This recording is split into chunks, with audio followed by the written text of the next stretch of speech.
here at the show. It's half off the one-year subscription. Like I said, the site's free, but we've got some extra features. So if you want to take advantage of some of the extra features, this gives you half off. Very good. Thank you. Thank you very much. I was privileged to see a demo of this yesterday, and it's fascinating. It's well worth taking a look at. Whether you want to do it or not, that's something else. But do take a look at it. It's interesting and it's something different. Let's see. Something that's really good is Paul Fisher with the latest from Weaver models, which are not shrink wrapped. All right. Paul has decided to take the Weaver models and go naked. Absolutely. Here they are. Hi, everybody. I just have to comment. I think this has been a very good York for most of us. Boy, I see the parking lots are filled with people. We've had bumping into people just about everywhere. Maybe we're coming back a little bit, in spite of the $4 gas. I do want to mention a few things with Weaver. Our Canadian Pacific G5 Pacific is on the water right now. It will be here, I want to say, in another week, 2 weeks, about there, by the time we get them ready to be shipped. Along with that, the covered water tower is also on the way in. So those of you who have been waiting for these engines, and of course the Canadian Pacific engine is also lettered in the Ohio Central, if you ordered them that way, and they'll be here. The I-4 New Haven Pacific, we anticipate toward the end of summer, the beginning of fall. At least that's what they're saying now. So hopefully we'll have that. I can say that we were very pleased with a number of new things that we're doing. Could you hold that? Let me just get the top one. First of all, our H30 covered hopper car is here. We're shipping them, and they are just beautiful. I'll pass this around. Take a look at it. Be careful. There's a lot of small details on it that can be broken, but take a look at it. It really is a lovely car. A couple of things that I want to mention. This car was the first covered hopper car that was built as a covered hopper car. Prior to that, they had taken some coal hoppers and put covers on them, cleaned them out a little bit, and then start putting dry goods in them. But this car was built about 1935, and it was lighter in weight than the conventional coal hopper. Therefore, was able to carry a larger lading than the coal hopper covered cars do. In order to get the strength, they have that truss bridge design that you can see very plainly. One thing about the car, there were almost 1,400 of them that were built. They were seen all over the place. They were built in 1935 in Pennsylvania. Then the Norfolk and Western was also owned by the Pennsy in those days, and they had a number of them. They were painted in Penn Central colors right up during those years, and some of them even found their way to have Conrail lettering. So they are a very ubiquitous car, and if you would like to really compare ours to the real one, there is one in existence at the Pennsylvania State Railroad Museum down the road at Strasburg. So we have had 3 new cars coming within just about 6 months. The H30. Then we got this little cutie. This is a Woodside gondola. It's built basically on a flat car base. These cars were just everywhere, but take a look at the detail on that one. The rivets that hold the sides on the very thinness of the accuracy of the side itself. We've had an awful lot of interest in that car. Many railroads had cars that were virtually identical to that, and it can find its home on anybody's railroad. And then the third car, which will be about another month and a half, let's just say June would be about correct, is the Milwaukee Road Ribside boxcar. If any of you know me, you can imagine how excited I am about that car, being a Milwaukee Road fan. The Milwaukee Road made, you're not going to believe the number. In their own shops, they built over 13,500 of those cars. They were used everywhere. I have a friend who is a New York, Ontario, and Western fan. He sent me a movie of some of their freight trains. By God, there's some Milwaukee Road rib-side cars. And they're very distinctive because of that horizontal rib that runs on them. Now, there are some pictures of the cars over in our booth, and I would recommend that you go over there and take a look at those. But those cars, incidentally, are going to be built here in the United States, as are the covered hoppers. So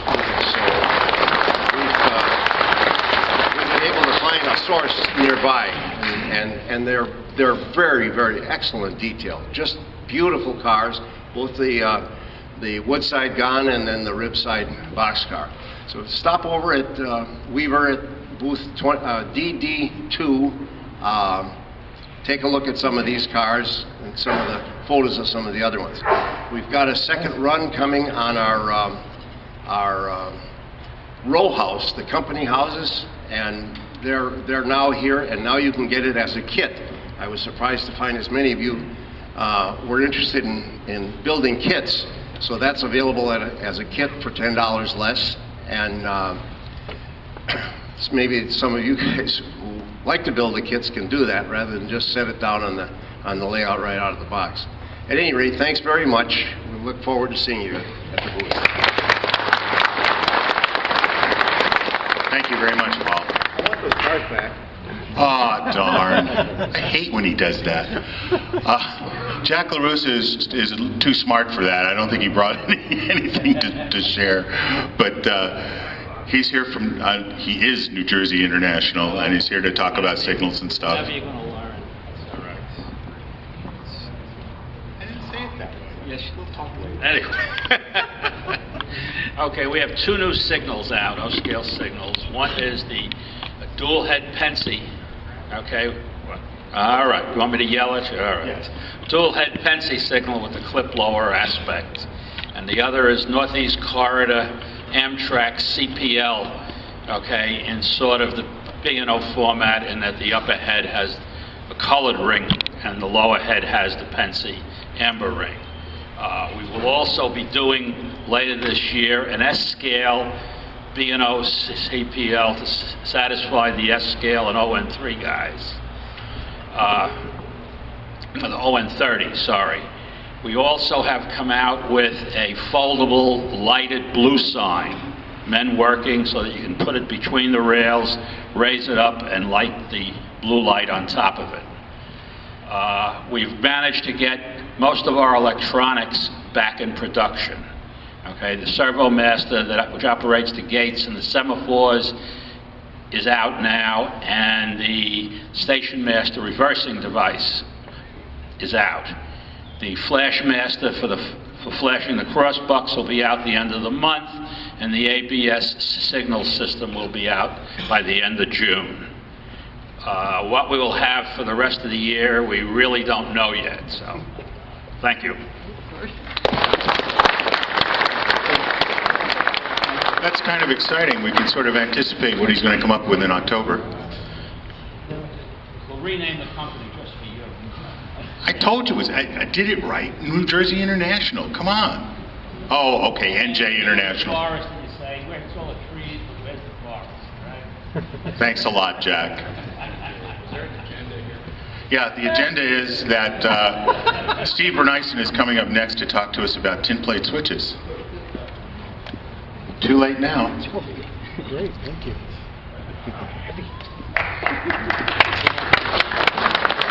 Besides, nobody past the first row is going to worry about bad breath anyway, so there it is.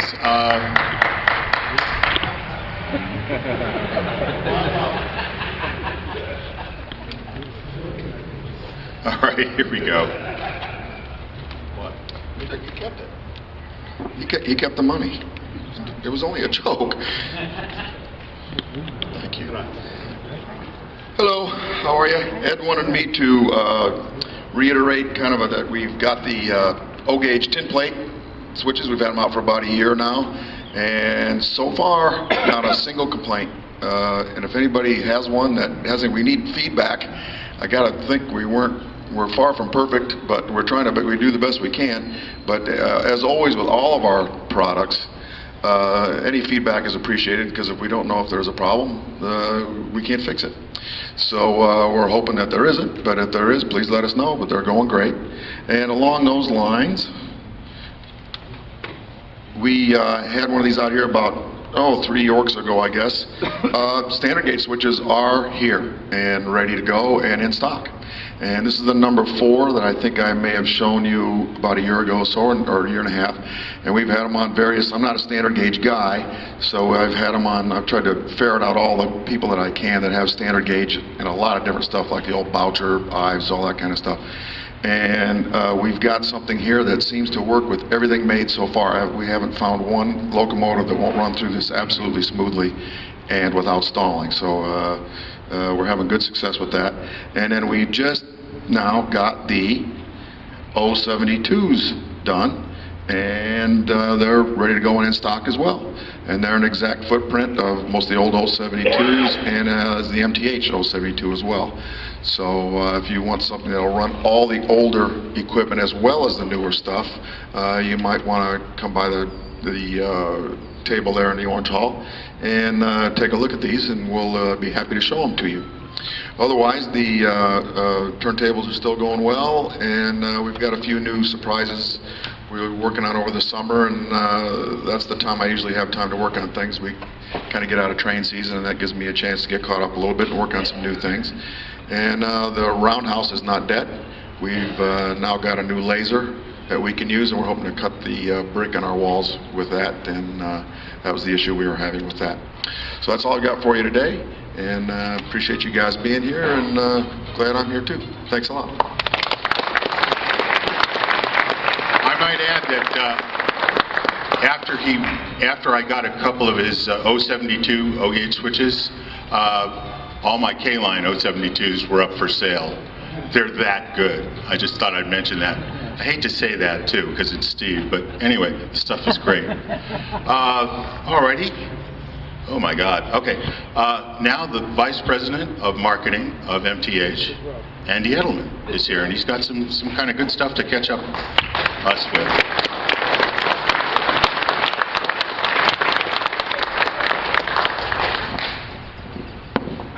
Thank you, Ed. I just need to take this with me.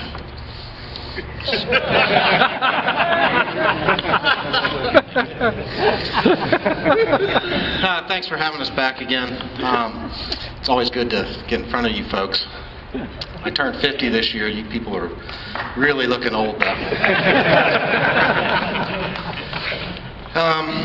As you know, we got out of the steam engine business last year, and that's going along swimmingly.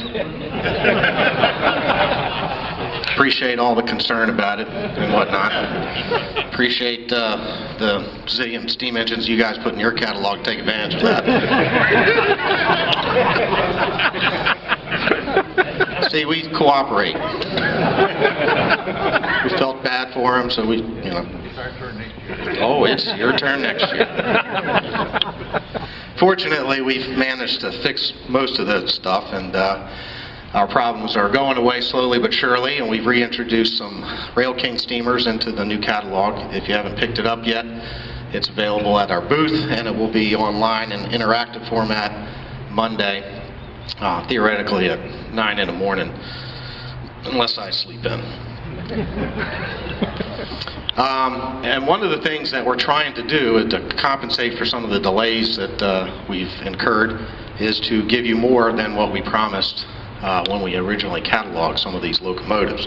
So the Rail King steamers that are in this book from last year come with Protosound 3 instead of Protosound 2.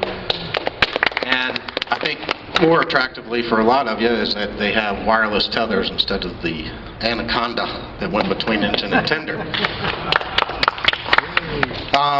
The Gevo Evolution Diesel is shipping next week to our dealers. It's sold out, but we are recataloging that, and the second run will come out at the end of the year. Like the Rail King steamers, it comes with Protosound 3. And one of the things about Protosound 3 is that you have the ability to run 4 different ways: under AC power, DC power, under DCC mode, which isn't really that hot for those of you who have DCS or even Legacy or TMCC, but not quite as good. But, the other thing about these locomotives, a lot of them come with a feature called Protoscale 32. I've talked about this in the past, but with Protosound 3 now, it becomes a little bit more relevant for the two-rail community because these locomotives can be configured by you, regardless of which way you buy them, to run on two or three-rail track and with high rail or scale wheels. So we've tried to basically eliminate every single excuse you people have come up with to not buy our stuff. And we greatly appreciate the response and the support. I do buy. Yes, you do.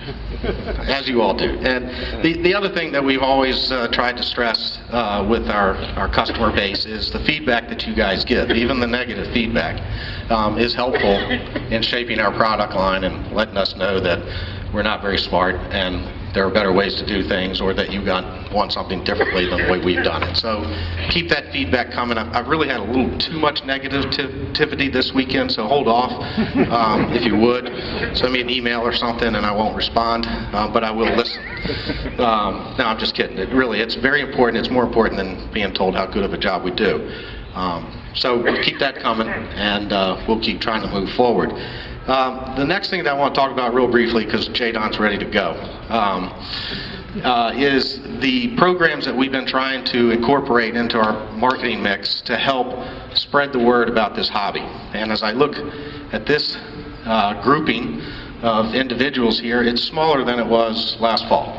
And those of you who are here, we greatly appreciate it, but it's a kind of a signal that we have to do more as companies, as retailers, as the press, and as individuals in this hobby to get more people into it.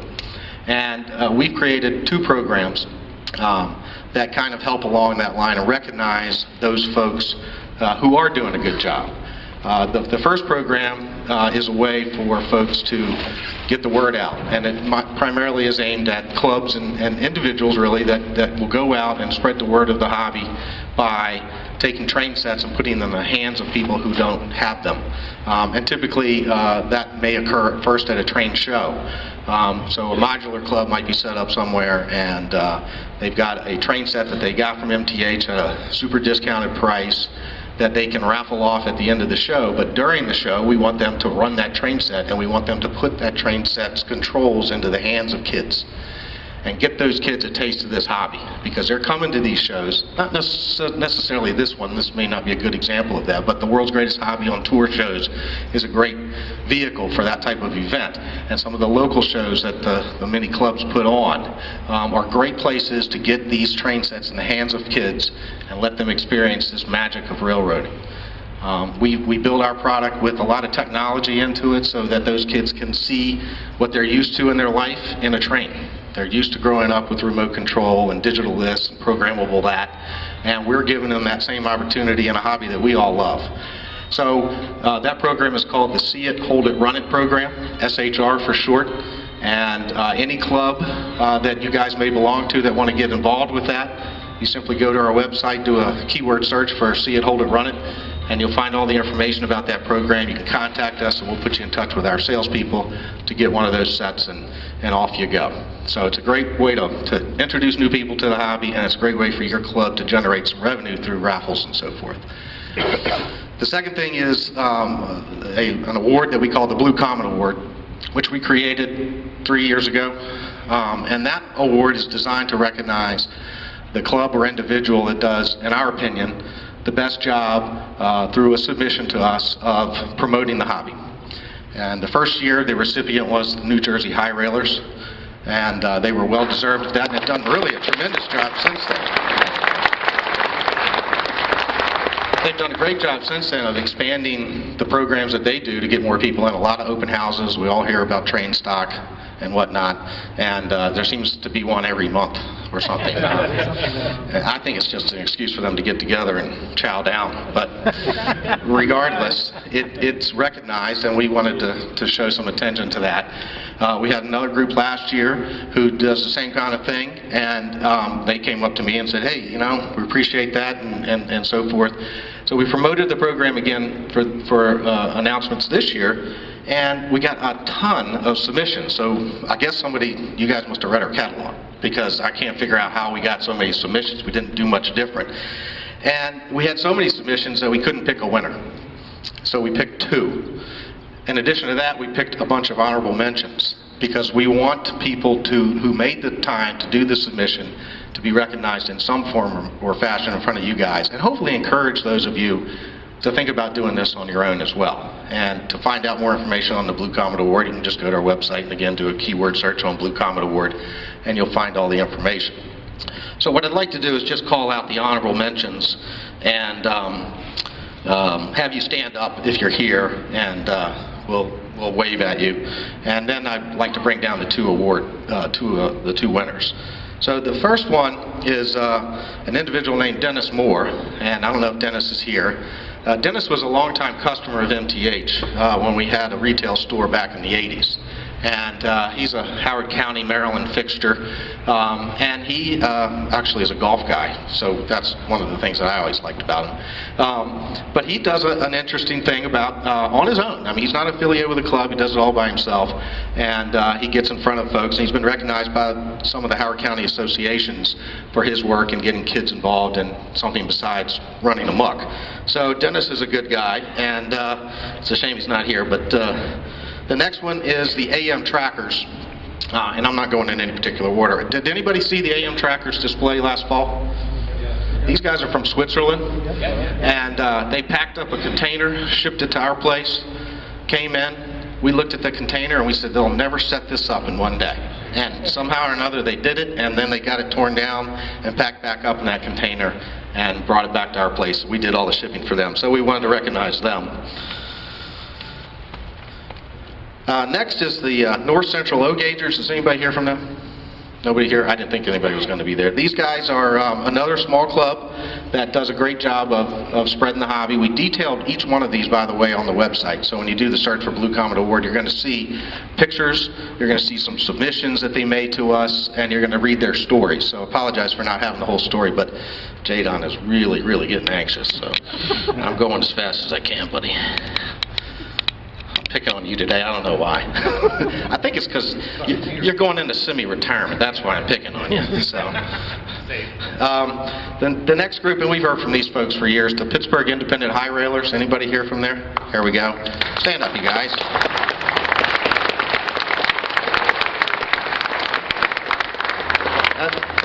There's always some competition, I think, from high railer group to high railer group, and you know, these guys will probably win it next year, maybe, if they submit again. And I think that they looked at what the New Jersey guys had done and got kind of excited about it. So we welcome these honorable mention guys to try to do this again. Next is the Intercoastal Model Railroad Club. Anybody from there? Here we go. Thank you, guys. And again, a neat story about how they do it. Did we have a YouTube video from you guys? Or maybe that was one of the other groups. Two of you, we had YouTube videos from 2 of them with local media coverage on what they did on some of their events. So I really hope you guys get to go to the website and check this stuff out. The last group is, maybe it's the Loose Ties Model Railroad Club. Anybody from here? Anybody from there? No? These guys, I think. There they go. There they are. All right, thank you guys. And then another great submission.